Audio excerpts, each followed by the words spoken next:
বাড়িতে অতিথি এলে সহজে বানিয়ে ফেলুন নিউট্রেলা কিংবা চিজের স্ন্যাক্স। নিজেদের জন্য বানাতে পারেন। প্রথমে কিছুটা পরিমাণ নিউট্রেলা নেবেন। সেই নিউট্রেলা থেকে একটু কিছু পরিমাণ নিউট্রেলা সেদ্ধ করে নেবেন। সেদ্ধ করে নেওয়ার সময় জলে একটু যদি লবণ এবং চিনি মিশিয়ে দেন তাহলে টেস্টটা খুব সুন্দর হবে। নিউট্রেলাগুলো 5 মিনিট বয়েল করার পরে দেখবেন নিউট্রেলাগুলো বড় বড় হয়ে ফুলে যাবে।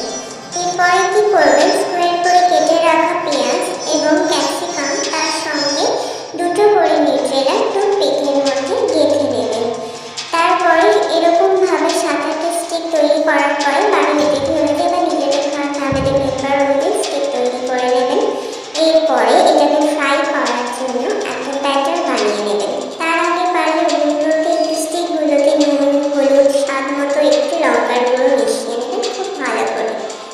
এবার একটা ব্যাটার তৈরি করার জন্য একটি পাত্রে খুব সামান্য পরিমাণে বেসন নেবেন এবং তাতে স্বাদ মতন এবং পরিমাণ মতন কর্নফ্লাওয়ার নেবেন এবং স্বাদের জন্য একটু চিনি, একটু লবণ, একটু হলুদ, একটু লঙ্কার গুঁড়ো এবং একটু আদা রসুন পেস্ট অ্যাড করে পরিমাণ মতো জল দিয়ে